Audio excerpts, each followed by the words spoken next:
Alright guys, welcome back to VALORANT News. 6 teams remain at Masters Toronto. Sentinels are one of them, but FNS does not believe they're going to go any further in this tournament, saying that the Chinese teams, yes, congratulations, you beat 3 Chinese teams, but that does not say that you're going to be good enough to beat Paper X and go further in the tournament. Zellsis most certainly disagrees with that assessment. Big drama though yesterday in Toronto with the results that actually went through in the end. Which teams already eliminated, which teams are potentially making a serious run through the upper and the lower bracket of this tournament. More drama as well on this first seed curse and what needs to change into futures Masters competitions. Very much enjoyed your thoughts in the comments. Hit the like button if you enjoy. Subscribe if you're new as always. I'd greatly appreciate it. On the verge, I think, of 78,000 subscribers now on the channel. Really appreciate all the support. Let's talk about the drama. Starting really with this pretty good tweet from Durko. He's like, no way the first seeds are going to lose again today, because of course all the first seeds were playing each other, so there was simply no other outcome than somebody would win and somebody would lose. But XLG, they fall out of the tournament. This doesn't really come as much of a surprise.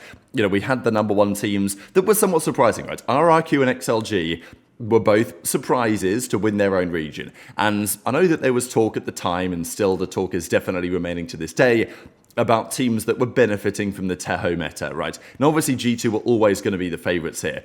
But you could argue that there were some teams that, when Teho was in the meta before Masters Toronto, some teams were looking rather good. And then, you know, they come to the event, the game changes to some degree. And, you know, the Chinese teams and also RRQ, maybe you could definitely argue in a second, not quite delivering in the same way. The argument was also there for G2. People said, Trent, you know, this guy's just a Teho merchant and all this. I mean, no one really believed that. But, like, he was cooking on it, to be fair. So that's why there was talk about it. But then when it mattered, of course, he changes, and it doesn't really matter because he's still cooking on the sofa or whatever they're going to use in the end. So, disappointing tournament for XLG. At the end of the day, their tournament was always going to be cooked because they had to make a change coming into it. I mean, maybe they didn't have to, but they did, because a player that they qualified with, they suspended him for match-fixing allegations. We're not exactly sure why, I don't think, but they suspended the guy, and as a result, he's not playing. Midi came in instead. And anytime you're going to make a change going into a tournament like this, it's going to affect your preparation. It's never going to go particularly well. G2 slammed them on the icebox 13-3, and after that the Haven was a bit more competitive, but in the end it was 13-8. And, you know, not much doing. So G2 advanced to the tournament. They're going to make a losers bracket. They're going to make a losers bracket run. I wouldn't be that surprised if they did. I mean, we talked about it the other day, despite the fact that my predictions to open the tournament weren't exactly great in the playoff stage. The idea of G2 and Fnatic making losers bracket runs was, you know, I talked about it being a very likely possibility, and that's what we are seeing so far. Now, with this victory, they've secured G2 enough championship points that they will be at the World Championship in Paris at the end of the year. Now, you might think, oh, well, like, congrats, right? Like, well done. We knew they were going to be there anyway, which is true. But this is very critical for G2 because they are, let's not forget, not a partnered team, right? And it's still kind of remarkable that this is the case, but it is the case. So they, you know, G2 Esports, they qualified as the guard. G2 then kind of bought them out, but didn't buy them out because Riot weren't very happy about it. There's all sorts of drama, I'm sure you guys remember at the time. But the point is, G2 are not technically guaranteed their spot next season. What it does mean, however, is that by making champs, they have officially extended their partnership slot, unless somehow 2Game Esports just pulls off a worldie, qualifies for champions and outplaces them. That's going to happen with a 0.01% likelihood. So, you know, we might as well consider it done. So this is how it works. If you make champs now, the reason why they've done this, and it was a good change if you guys aren't familiar with this, a while ago they made this change to the Ascension rules. And it's a good rule because G2 at the end of the season, whatever happened, would have been relegated back to Ascension because that was the rule. It was you get 2 years to earn your chance to stay. But it wasn't clear how you earned your chance to stay. Initially, the rumor was, okay, maybe they will simply, like, if you're good enough, they will just kick out a partner team and keep you instead. I still think that's going to happen at some point, but they can only do that in 2027 when the partnership contracts are up for renewal. So for the meantime, they changed the rules to this, where if you make champs, you guarantee that you keep your slot for next season. If you make top 8, you get to fight it out. And if you miss the playoffs, you get relegated. But depending on what happens in Ascension, you know, 2G should get an opportunity at least to fight for their spot to stay, because other teams are getting promoted as well, and they're adding, you know, teams to the league year on year, which makes the questions about Masters pretty interesting again in a second. But of course, it's a big deal for G2 to lock up their spot at least going into next year. We had some big games happen as well. RRQ played Fnatic. This was, I mean, a pretty crazy clip here from Alpha, not going to lie. And what was interesting about this series is that none of the maps were really close. Nice to see Alpha on the chamber, you know, always like to see a bit of chamber action. You guys know that I kind of missed that murder just a little bit. And yeah, it was a nice play from Alpha anyway. And Fnatic were pretty much crushing them here on the Ascent to close out the series. The Lotus, they dominated 13-5 on their pick. RRQ then bounced back the second map on the Haven 13-6. So, and then it was like, okay, all to play for the final map. It was Ascent, you know, could have been a banger. Wasn't really a banger, right? They just crushed them 13-5 and Fnatic advanced in the tournament. So, as I said, there was plenty of talk about the Teho meta that RRQ were doing pretty well in. Gen.G going into the tournament considered to be the best, one of the best players in the entire world. Didn't really deliver, nor did Aspas this tournament, so it's kind of interesting to see that unfold. Crashy's had a great series. Kayak, he's really started to turn up. His headshot percentage still remains very high. His first kill, first death rate was really impressive too. So, yeah, Fnatic advance, not massively surprised on that one. Obviously, it's going to be number 1 seed versus number 1 seed from the 2 different regions, but I think Fnatic in many respects were the team to beat in this series, and that's how it ended up. So, RRQ go home top 8. Obviously, unfortunate for them. We'll look at the bracket actually right about now. Why not? PaperX play Sentinels in the next round today. Wolves play Gen.G in the next round also today. But RRQ and XLG eliminated top 8 in the tournament. G2 and Fnatic advanced, and this is the way that the bracket is looking, and it's pretty spicy, I'm not going to lie, for the rest of the tournament at this point. But a couple of spicy things happening elsewhere as well. There was also this from the Fnatic boys, talking about who they would want to play in the next round. So because of the way the bracket works, because G2 played PaperX in the first rounds, and that was on the upper side of the bracket, they will not be able to play them again in the loser's side yet anyway. So the bracket flips such that the loser of Sentinels and PaperX, they will play Fnatic. So yeah, the Fnatic boys making it pretty clear what they thought about that. But also FNS talking about Sentinels. Now, of course, he's beefing and joking around a bit here with Zellsis, but makes an interesting point. Sentinels looked good this tournament. In many respects, it feels like they've been getting better as the tournament has gone on. But they've not played the best opposition. They've played 3 Chinese teams, and they've beaten all of them. But you've got to say, okay, XLG are gone. Billy are gone. But Wolves are still here. Wolves are still looking pretty competitive, right? They've still advanced. So that victory for Sentinels definitely does, I would say, carry some serious weight. And FNS is like, look, you've not shown me enough, though. Beating those teams, you've not shown me enough to beat PaperX to go further in the tournament. And this will certainly be somewhat controversial. Who do you like to face in the next round?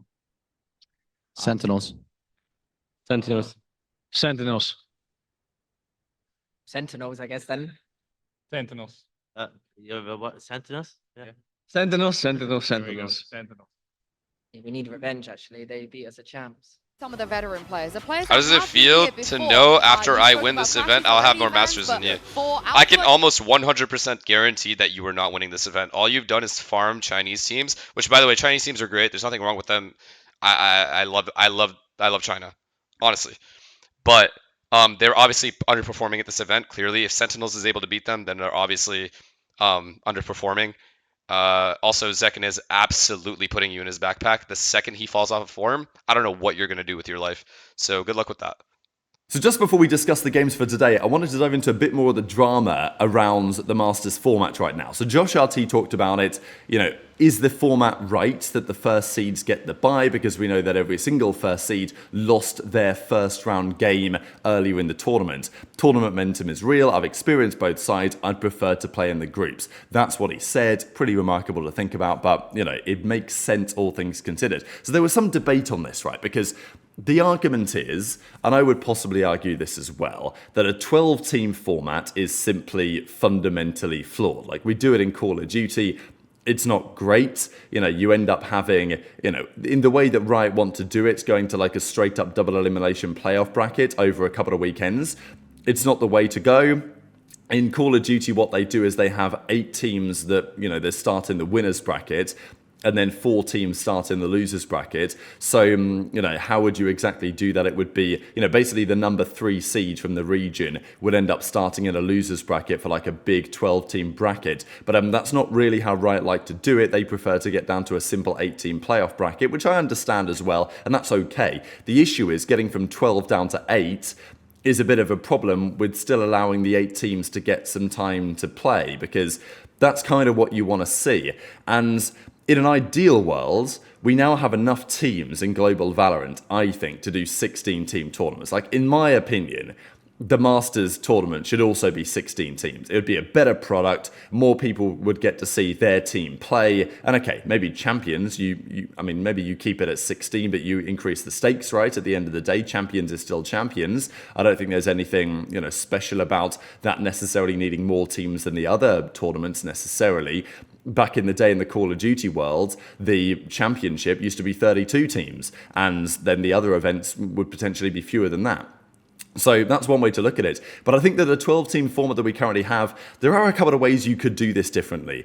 You could potentially have group stages where the first seeds do play in the groups, but they simply only need one victory to get to the playoffs, whereas the other teams, the seconds and the third seeds, they have to win a couple of games. So, then the first seeds are at least playing in the groups and get a couple of matches to prepare. But even then, they would still find themselves, because they would get a bye in this hypothetical GSL-style bracket, they would also be on the back foot of the team that they would play to qualify through the groups would also be a team that's just played a series and they wouldn't have done. So there's always, still going to be some questions about this. But as Drew Spark says, 4 out of 12 teams experience both stages of the event. The rest are locked into their 8-team stage. As far as first teams are concerned, it's already an 8-team event, so why not move to an 8-team total event? Now, in the replies, people were like, well, why not just do 16? Which, I would agree, but unfortunately, probably Riot just don't want to, it's a lot of expense, right, to do a 16-team tournament. I do get it, but in an ideal world, I think it would be 16 teams. It'd be a cleaner format, it'd be a cleaner bracket, and you could just, run a Swiss stage for 16 down to 8.